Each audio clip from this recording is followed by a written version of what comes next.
بسم اللہ الرحمن الرحیم۔ السلام علیکم ناظرین، آپ دیکھ رہے ہیں پروگرام اندر کی بات فیاض راجہ کے ساتھ، اور آپ دیکھتے ہیں مجھے میرے یوٹیوب چینل اور فیس بک پیج کے اوپر۔ دوستو، نواز شریف اور حامد میر پاکستانی سیاست اور صحافت کے دو منافق ترین کردار ہیں، اور میرا یہ ایمان ہے کہ میاں نواز شریف نے پاکستانی سیاست کو اور حامد میر نامی بہروپیے نے پاکستانی صحافت کو جتنا نقصان پہنچایا اتنا نقصان شاید کسی نے بھی نہیں پہنچایا۔ اس سے پہلے کہ مسلم لیگ نواز کے نورے اور حامد میر کے جمورے مجھے گالیاں دینا شروع کریں، میں آپ کی خدمت میں اس ویڈیو کے اندر چند اہم ترین دستاویزی ثبوت رکھوں گا، جس میں آپ کو یہ بتاؤں گا کہ حامد میر اور نواز شریف جو عمران خان کے بغض میں، جو موجودہ فوجی قیادت کے بغض میں اس قدر اندھے ہو چکے ہیں کہ ایک ہی لمحے وہ یہ مطالبہ کرتے ہیں کہ پاکستان کے اندر سیاست میں فوجی اسٹیبلشمنٹ کا یا ملٹری کا کوئی کردار یا ہاتھ نہیں ہونا چاہیے، تو اگلے ہی لمحے وہ دونوں یہ روتے ہیں اور مطالبہ کرتے ہوئے نظر آتے ہیں کہ موجودہ فوجی قیادت جو ہے وہ عمران خان کو گھر بھیجے۔ اس لحاظ سے نواز شریف اور حامد میر کی منافقت اپنے عروج پر ہے، اور یہ دونوں منافق اس وقت عمران خان کو گھر بھیجنے اور فوجی قیادت کے خلاف بغض میں اکٹھے ہیں۔ لیکن حیران کن بات یہ ہے کہ یہی حامد میر چند عرصے قبل تک فوجی قیادت سے منتیں کیا کرتے تھے کہ میاں نواز شریف کو پھانسی دی جائے، اور اس کے بدلے انہوں نے جیو کی نوکری بھی حاصل کی۔ یہ دستاویزی ثبوت ناظرین میں آپ کے سامنے رکھوں گا، آپ کو اس بات کا اندازہ ہے، بلکہ آپ کو اس بات پہ یقین ہے کہ الحمدللہ ہم جو بات کرتے ہیں اس کے ثبوت آپ کے سامنے پیش کرتے ہیں۔ حامد میر کے دو کالم آپ کے سامنے رکھوں گا۔ 20 نومبر 1999 کو کالم پھانسی بہت ضروری ہے، اور دوسرا کالم 26 نومبر 1999 کو جو اس کے رد عمل میں ایک پورے طریقہ کار اور پلاننگ کے تحت لکھا گیا، پھانسی کی سزا۔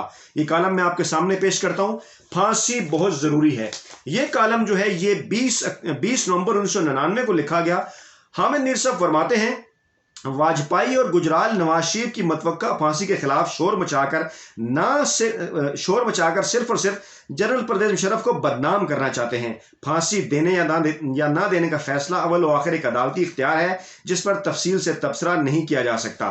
نواز شریف صرف جنرل پرویز مشرف کے نہیں بلکہ PK 805 کے 200 دیگر مسافروں کے ملزم ہیں، جنہوں نے پہلی دفعہ ایک ایسی ہائی جیکنگ دیکھی جس میں ہائی جیکر جہاز سے سینکڑوں میل دور وزیراعظم ہاؤس میں بیٹھ کر ایسے حالات پیدا کر رہا تھا کہ جہاز بھارت اتر جائے، یعنی انہوں نے نواز شریف کو ہائی جیکر قرار دیا۔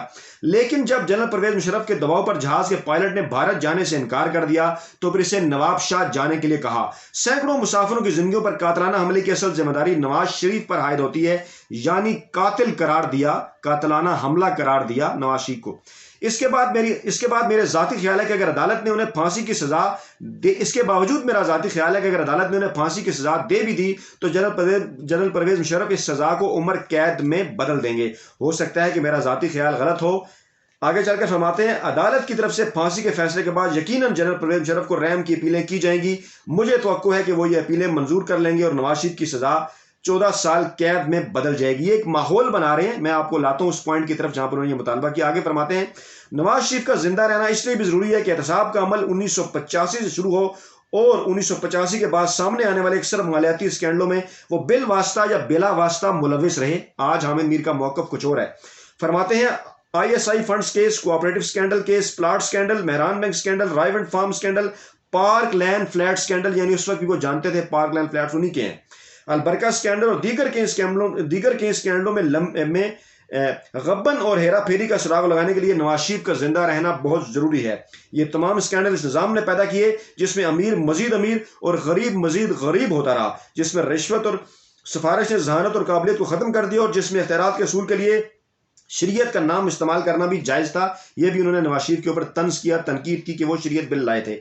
پاکستان کے عوام کو نواز شریف کی نہیں بلکہ اس نظام کی پھانسی چاہیے جس نے نواز شریف پیدا کیا، یعنی جمہوریت کی پھانسی کا مطالبہ کر رہے ہیں حامد میر صاحب کہ نواز شریف نہیں جمہوریت کو پھانسی دیں۔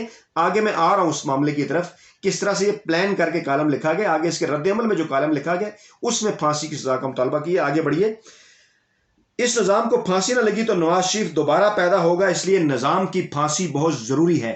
یہ حامد میر نے مطالبہ کیا جنرل پرویز مشرف سے کہ سب سے پہلے تو جناب جمہوریت کو پھانسی لگائیں تاکہ وہ نواز شریف کو پیدا نہ کرے۔ اس کے بعد کیونکہ بطور صحافی میں یہ بات جانتا ہوں کہ آپ کے ٹی وی چینلز پہ جو میسج چلتے ہیں وہ کس حد تک اصلی ہوتے ہیں، جن خطوط کا ذکر کرتے ہیں کالمس حضرات یا جن پیغامات کا ذکر کرتے ہیں واٹس ایپ کے، وہ کس حد تک حقیقت پر مبنی ہوتے ہیں؟ کچھ سوالات آپ کے سامنے رکھوں گا، جواب آپ نے دینا ہے۔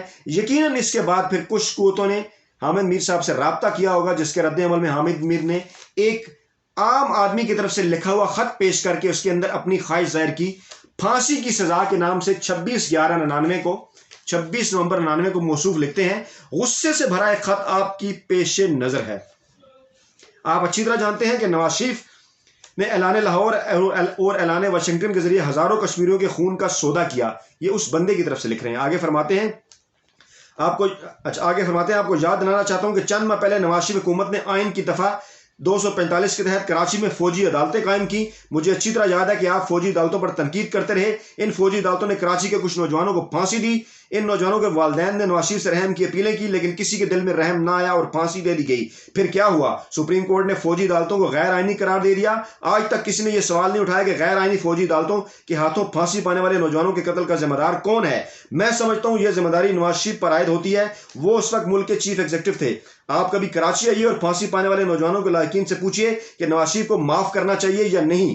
میں آپ کو کراچی کے درجنوں خاندانوں سے ملوا سکتا ہوں جن کے جگر کے ٹکڑوں کو نواز شریف کے متعین کردہ آئی جی سندھ رانا مقبول نے جعلی پولیس مقابلوں میں موت کے گھاٹ اتارا۔ نواز شریف کے کندھوں پر ایک نہیں درجنوں نوجوانوں کے قتل کا بوجھ ہے اور انہیں سزا ضرور ملے گی۔ یہ اس بندے کی طرف سے لکھ رہے ہیں، لیکن اس کا ایک پورا پلان ہے، طریقہ کار ہے۔ آگے چل کے دیکھیے گا کیا ہوتا ہے، رزلٹ کیا نکال رہے ہیں حامد میر صاحب۔ نواز شریف کے خلاف مقدمے کی سماعت اس خصوصی عدالت میں ہو رہی ہے جس کے قیام کا اعلان انہوں نے 14 اگست 1996 کو کیا تھا۔ جو لوگ نواز شریف کے خلاف مقدمہ اعلیٰ عدالتوں میں منتقل کرنے کا مطالبہ کر رہے ہیں وہ اندر سے خوفزدہ ہیں۔ میں آپ کو بتا دینا چاہتا ہوں کہ اگر اس ملک کے ایک چھوٹے صوبے کے وزیر اعظم کو پھانسی لگ سکتی ہے تو بڑے صوبے کے وزیر اعظم کو بھی پھانسی لگنی چاہیے۔ بھٹو کے ساتھ کمپیرزن اپنی طرف سے اس بندے کا خط پیش کر کے۔ اچھا، اگر پنجاب کی چند عورتیں ہوائی جہاز میں بیٹھ کر کراچی آ کر خصوصی عدالت کے سامنے نعرے لگا سکتی ہیں تو کراچی کی وہ سینکڑوں مائیں اور بہنیں بھی خصوصی عدالت کے ذریعے نواز شریف کے خلاف نعرے لگانے کے لیے تیار ہیں جن کے بیٹوں بھائیوں کو جعلی پولیس مقابلوں میں مارا گیا۔ انہوں نے اشارہ کیا کیونکہ نواز شریف کی حمایت میں چند مخصوص خواتین کو جہاز بھر کر کراچی لایا گیا تھا جہاں ان کے حق میں مظاہرہ ہوا تھا۔ حامد میر اس پر تنقید کر رہے ہیں۔ آگے فرماتے ہیں اگر آپ نے نواز شریف کو معاف کروا دیا تو ہمیں یقین ہو جائے گا اس ملک میں پنجابی پریس اور پنجابی سیاستدان چیف ایگزیکٹو اور عدالتوں سے زیادہ مضبوط ہیں۔ جذباتی بلیک میلنگ۔ آپ نظام کو پھانسی دلانا چاہتے ہیں تو پھر نواز شریف کے لیے رحم کی اپیلیں بند کریں۔ نظام کو پھانسی اس وقت ہوگی جب سندھی وزیر اعظم اور پنجابی وزیر اعظم کا فرق ختم ہوگا۔ خط آپ نے پڑھ لیا، آگے اب تبصرہ کر رہے ہیں حامد میر صاحب، یہ تبصرہ غور سے سنیے۔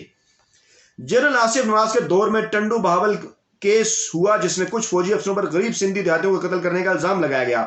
فوج نے تمام افسران کا کورٹ مارشل کیا۔ ایک افسر کو پھانسی کی سزا ہوئی، اس نے جنرل جہانگیر کرامت سے رحم کی اپیل کی لیکن یہ اپیل مسترد ہوئی اور مذکورہ افسر کو پھانسی دے دی گئی۔ اس پھانسی کے ذریعے فوج نے منصفانہ اور بےرحمانہ احتساب کی مثال قائم کی۔ حامد میر اعلان کر رہے ہیں، تعریف کر رہے ہیں اور یہ بتا رہے ہیں، ثابت کر رہے ہیں کہ فوج کے اندر جو نظام ہے وہ منصفانہ ہے۔ بالکل درست کہا حامد میر نے، واقعی ایسے ہی فوج کے اندر ایک نظام موجود ہے، لیکن آج حامد میر صاحب بدل گئے ہیں۔ آگے چل کے کیا فرماتے ہیں، اور شاید اسی لیے نواز حکومت نے فوجی عدالتیں قائم کروائیں لیکن میں ان عدالتوں کے خلاف تھا کیونکہ ان عدالتوں سے فوج کے متنازع ہونے کا خطرہ تھا۔ اب آ رہا ہے وہ کرکس، اس کو غور سے سنیے۔ یہ ہے وہ کرکس جس کے لیے پہلا کالم بھی لکھا گیا اور جس کے بعد یہ فرضی کالم بھی لکھا، فرضی خط کے اوپر یہ اصلی کالم لکھا گیا۔ حامد میر فرماتے ہیں 12 اکتوبر کے بعد فوج نے نہ تو اپنی عدالتیں بنائیں، نہ ہی آزادی صحافت پر پابندی لگائی اور نہ ہی سیاسی جماعتوں کے دفاتر بند کیے۔ آج جو الزام عمران خان کے اوپر وہ لگا رہے ہیں وہ خود یہ مان رہے ہیں کہ اس سے پہلے نواز شریف یہ سارے کام کیا کرتا تھا، لیکن جنرل پرویز مشرف نے اس معاملات کو بہتر کیا اور ان کا یہ کہنا تھا کہ پرویز مشرف نے کوئی آزادی صحافت سلب نہیں کی۔ آج وہ کچھ اور فرما رہے ہیں۔ فرماتے ہیں آگے چل کر لہٰذا 12 اکتوبر کی کارروائی کو مارشل لا قرار نہیں دیا جا سکتا۔ حامد میر کہہ رہے ہیں 12 اکتوبر کی کارروائی مارشل لا نہیں تھا۔ اب سنیے وہ کرکس، وہ مطالبہ حامد میر کا۔ شاکر اللہ کے دلائل میں کافی وزن ہے۔ ہمیشہ جملہ جو ہے وہ شوگر کوٹڈ اصلی جملہ ایک مخصوص جگہ پر لا کر پیش کیا جاتا ہے، غور کیجئے۔ شاکر اللہ کے دلائل میں کافی وزن ہے۔ نواز شریف کو پھانسی کی سزا نہ دی گئی تو پھر عام ملزموں کے لیے بھی پھانسی کی سزا ختم کرنا ہوگی۔ یہ ہے وہ مطالبہ جو نواز شریف نے کیا، جو معاف کیجئے حامد میر نے کیا نواز شریف کے متعلق۔ دوبارہ سنیے، حامد میر صاحب فرماتے ہیں شاکر اللہ کے دلائل میں کافی وزن ہے۔ نواز شریف کو پھانسی کی سزا نہ دی گئی تو پھر عام ملزموں کے لیے بھی پھانسی کی سزا ختم کرنا ہوگی۔ یہ ہے وہ مطالبہ جو حامد میر نے جنرل پرویز مشرف سے کیا تھا کہ نواز شریف کو پھانسی دی جائے۔ آج عمران خان کے بغض میں، فوجی عدالتوں کے بغض میں فوجی قیادت کے بغض میں یہ حامد میر اور نواز شریف دونوں ایک پیج کے اوپر ہیں۔ وجوہات آپ کو معلوم ہے، کیونکہ عمران خان کے آنے کے بعد نواز شریف کی سیاست بھی ختم ہو گئی اور حامد میر کی صحافت بھی جو مکمل طور پر منافقت پر مبنی تھی۔ کچھ سوالات آپ کے سامنے رکھ رہا ہوں۔ کیا حامد میر کو واقعی یہ خط لکھا گیا تھا؟ اگر لکھا گیا تو کیا تحقیق کی گئی کہ کس نے لکھا؟